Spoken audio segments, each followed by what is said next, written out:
and I'm encouraging others to take the resources and do it themselves inside of their own environments. And I'm happy to assist by connecting online with a person who might be doing that on site. But yes, I'm looking for all possible kinds of ways to spread a practice that is helping underserved students, and all students for that matter. Yeah, and that is exactly why we put this particular webinar together, because we thought this is valuable as a practice. You can learn to do this with your colleagues and pick it up as a framework and go with it. And you could see by the speed with which people were pulling out purpose that caught on to it really, really quickly. Good. Okay. Then I'll just quickly say that for staff at UNLV, we had a situation where we had folks across many different units who were tasked in part with supporting student success, but they were all speaking different languages about it. And it was the language of purpose, task, and criteria that by accident became our common language and made it easier for us to collaborate. So we actually went around the campus to these different units and said, for example, here are the online ed folks, and they were speaking, as you can see on the right-hand side of this graphic, they were speaking the language of quality matters, which, as many of you know, is a rubric and an organization that is almost kind of an accreditor of the quality of online courses. And they were speaking a language that didn't make a lot of sense outside of that particular online community. And when we asked them to map those goals onto purpose, task, and criteria, this is how. So out of the 12 quality matters requirements, they were able to really clearly indicate what would this look like to, let's say, a librarian who was using instead DFINC's model for significant learning experiences about goals and feedback and assessment. How would they maybe map this just onto the language of purpose, task, and criteria? And then we had academic advisors use the National Academic Advising Association's language and map that onto our purpose, task, criteria language. So that we could all start speaking the same language. And then academic advisors who are looking at how to map out student success for a student across a major. We also then ended up, our campus recreation department and campus life started using purpose, task, criteria as a framework for job descriptions and for performance reviews. So it had sort of unexpected benefits there for staff folks to use the language of purpose, task, criteria to zero in on how are we doing what we want to do for students. And then in terms of networks, I mean, this was a perfect example of a network where we took a bunch of minority serving institutions to explore what might happen if we tried this together as a group. And you could do baseline equivalence testing of this sort and look at impact results in this way by looking at retention rates as we did before, all using this available survey to do this end of term survey that the students can take. So happy to think with you a little bit about these sorts of contexts and how this might be useful to you. Someone asked, have you had any faculty raise objections to this approach, and do you have any examples of? Oh, yeah, one of my favorite objections is actually a really important one, which is, what if you want students to not have this clarity? What if part of your instructional goal is to lead them through a process of confusion so that they come out the other side with a sort of enlightened moment after a period of struggle? And to that, the compromise we reached, I think, for our purposes in the study was, if your purpose is for students to struggle, then tell them the purpose is for them to struggle before reaching some sort of resolution. Because that way you can still foster a sense of belonging, which will cut against the risk of dropping out of school because you feel like you're struggling and you don't belong there. Yeah. Relentless explicitness. That's why I think giving the students this template and having them guide you in making it explicit, then you know when you're there. And you don't have to do overkill because they'll tell you when they get it. Right, and we will send that template out. Yeah. But well, we're coming close to the time when we want to hand it over to Pat, so I want to make sure you move along. We will, after Pat does her presentation, we'll stay here for further questions. Mhm. We've got some more slides here, Marianne, or I think this was our, oh, yes. There you go. What would you need if you wanted to go off and try this? And Susan is going to send you these things afterwards. You could also cut and paste these little links into a browser when you get these slides. Yep, and Pat will talk about a couple of those, the NILOA materials. Right. Good. So, yeah. So here we are. I always love to wrap up with purpose, task, and criteria.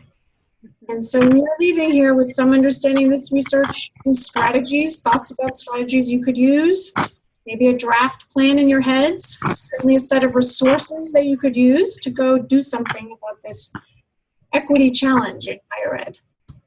Good.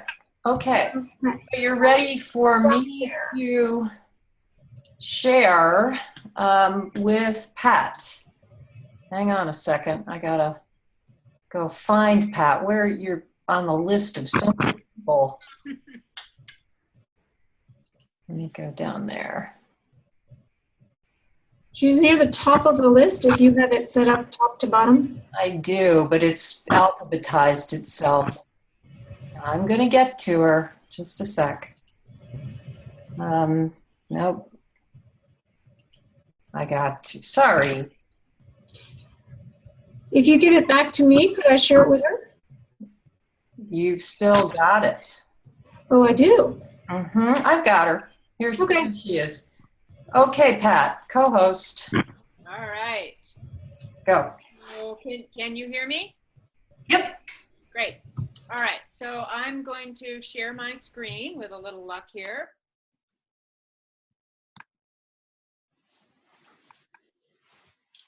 Good. It worked. Just where I wanted to go. So as Susan mentioned at the beginning, I want to share a toolkit for, as you can see from what's on the screen there, organizing assignment design work, the kind of thing that Marianne has been describing on your campus, or it might be in your discipline. In fact, I'll share with you some examples of that. So this is a toolkit. I want to back up a little bit and just acknowledge that there are quite a number of people on this webinar. Well, I haven't actually seen the final attendance, but on the to list that Susan sent out, who have been part of NILOA's work on assignment design and have attended what we call a charrette for collaborative work around assignment design, which sometimes does look a lot like what Marianne is describing and should probably look more like it. So this is a great sort of opportunity to see how two kinds of things might come together. So as I say, we've been bringing people together, including some of the people who are on this webinar as participants. We've created an assignment library where you can find assignments along with memos from the faculty who created them that kind of set the stage and describe some of what you can't tell just by looking at the assignment itself and a rubric that accompanies it. Along the way, we've had lots of folks who have said, well, this was great. I enjoyed the opportunity to be part of the process, but what I'd really like to do is take the process back to my campus and engage my colleagues in a similar process. So toward that end, we've created this toolkit, and what I'm going to do, I hope, is to just scroll through it a little bit and point to some things that we hope will be helpful to you. This is all on the NILOA website. The easiest way to get to it is www.assignmentlibrary.org, and it will take you, if you just scroll down a little bit, to this toolkit. So there's some introductory stuff here, and then a number of categories. And I'm just going to highlight these really quickly. If you want to start with the big picture, why would I even think about being involved in or leading this kind of work? Here are a couple of background reports and articles that are, I think, a good place to start. Implicit in a lot of what NILOA at least has been doing implicit and sometimes explicit, is the notion that assignments need to be matched to outcomes that you care about. And here are a few outcomes frameworks that have been especially important in the NILOA work: the Degree Qualifications Profile, and, not surprisingly, AAC&U's Essential Learning Outcomes.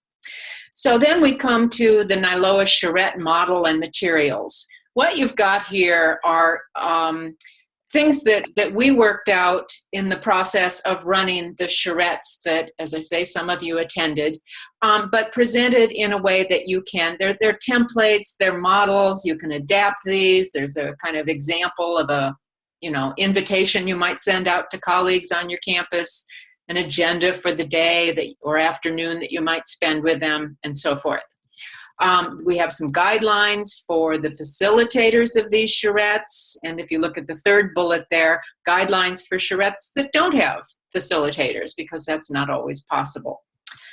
All of this raises questions about what a good assignment actually looks like. We've just heard a wonderful set of answers to that. And in fact, you'll see, I'm trying to point at something I see, you can't see me pointing. The bottom item in that category is indeed Mary Ann's TILT project. I mentioned that the disciplines are another context for this work, and probably the most notable example in that regard so far is from the American Historical Association. There may be some historians on the webinar today who've been part of this work. There are a number of other disciplines that are at least starting to think about this, National Communication Association, and I heard recently from someone from the Norwegian Studies Association, though I don't have the name quite right. So very interesting to see. Here's where I really wanted to get to here, almost the end. Models and materials from campuses and related initiatives. And the first one, again, is this transparent assignment design, Mary Ann's work. And with her help, obviously, we've put together the materials that you see here. And many of them are things that Mary Ann has talked about today. We can add to this, Mary Ann, if you think of other things that should be here. But this is a good place to start.